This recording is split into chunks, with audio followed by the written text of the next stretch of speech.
Un tribunal égyptien a rejeté un accord du gouvernement pour transférer 2 îles de la mer Rouge à l'Arabie saoudite. L'accord controversé avait provoqué des manifestations au Caire et l'arrestation de centaines de manifestants.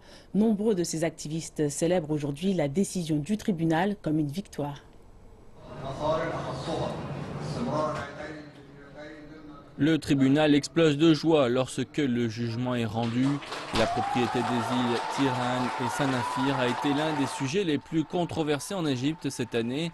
Le cabinet du pays avait affirmé que les îles appartenaient au royaume d'Arabie saoudite. Toutefois, la Cour administrative supérieure en a décidé autrement. Nous avons la preuve, nous avons les Égyptiens de notre côté. Aujourd'hui, le système judiciaire égyptien a confirmé que les îles étaient égyptiennes. L'Égypte avait cédé les territoires durant la visite du roi saoudien Salman au Caire en avril. Toutefois, les activistes qui approchaient du tribunal ont souligné à plusieurs reprises que ce n'est pas une bataille contre l'Arabie saoudite. Nous ne considérons pas cela comme une victoire sur quelqu'un, c'est une victoire pour la justice.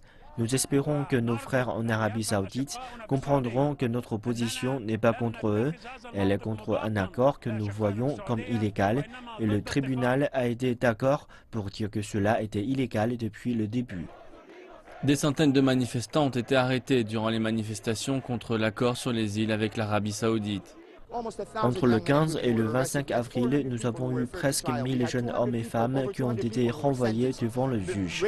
Plus de 200 personnes ont été condamnées à des peines allant de 2 à 5 ans de prison. Nous avons payé un prix considérable pour exprimer pacifiquement notre opinion. L'État doit maintenant répondre au jugement et il a le droit de faire appel.